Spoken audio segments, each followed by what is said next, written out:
Daşowuzda dinarlaryň soragy çekilýänligi habar berilýär.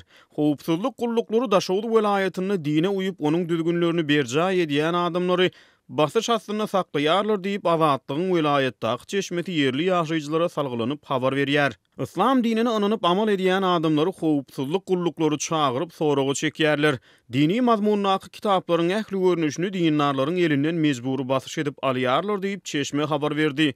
Onuň sözlerine görä häkimiýetler dini mazmunly kitaplaryň döwletiň fiýasatyna gawat gelmeýändigini, olaryň radikal islam ünleýändigini aýdyp dürli bahanalar bilen dinarlara haýbat atýarlar. Yine de şeýle kitaplary öýüňden çykaýsa suud etmezden türmä basarsy. Onsoň ol ýerden ölüňiz çykar diýip häkimiýetleriň ilatyň üstüne haýbat atýanlygyny çeşme yerli ýaşaýjylaryň sözlerine salgylanyp habar berdi. Göwrogly etrawyny azatlygyň çeşmeti bilen gürrüňdeş bolan 80 ýaşly Durdumra dagy häkimiýetleriň dinarlary bilen bagly alyp barýan işleri barada şeýle diýipdir. Hatta SSR döwründe de beýle zulüm bolmanyny gaýtam dine uýýanlary organ işgärleriniň özleri gizläp olara kömek ederdi.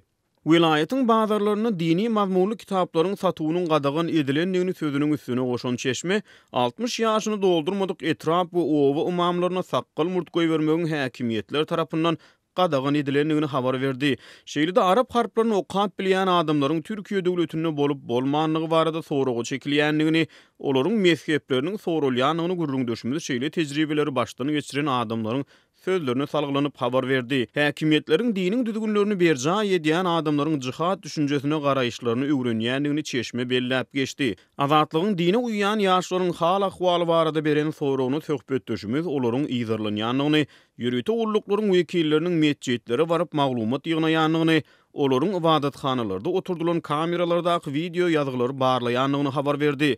Mesjide baranyňdan barmadygym gowdydyr ýerler diýip çeşme yerli ýaşaýjylaryň wujdan azatlygy babatda duçar bolýan ýagdaýlaryny suratlandyrdy. Maglumat üçin aýdylsa hökümetleri we halkara guramalary strategik howpsuzlyk maglumatlary bilen üpçün edýän The Sufan Group toporu geçirilen barlyklary we analizlary esaslanyp goloýda ýaýradan maglumat briefinginde Merkezi Aziýalylaryň arasynda islamçy ekstremizm rowy aşlanýanlygyny öňe sürdi. Merkezi Aziýaly ekstremistler öz ýurtlaryndan alyslarda global terrorçuluga barha dahylly bolýarlar diýip The Sufan Group 18 aprelde ýazdy. Toporun ýaýradan maglumatyna görä Merkezi Aziýaly ekstremistlere öz ýurtlaryna hökümetleriň awtoritar häsiýeti täsir edýär. Merkezi Aziýaly hökümetler islam terrorçulugy bilen bagly wehimleri öz syýasy monopoliýalaryny saklap galmak üçin, şeýle-de garşydaşlaryny we tanqidçilerini basyp ýatyrmak üçin ulanýarlar diýip toporun ýaýradan maglumatyny aýdylýar. Ýatladyp geçdik mundan ozal fevral aýynda da Türkmenistanyna sakkal uýberip namaz okuyan adamlaryň soragy çekilýändigi barada maglumatlar peýda bolupdy.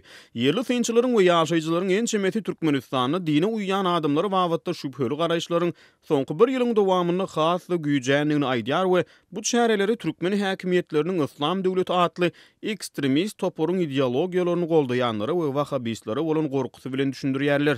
Halkara hukuk goraýjy guramalar öz ýaýradýan hasabatlaryny Türkmenistanyň din we wujdan azatlygynyň ýagdaýy boýunça aladalaryny beýan edýärler.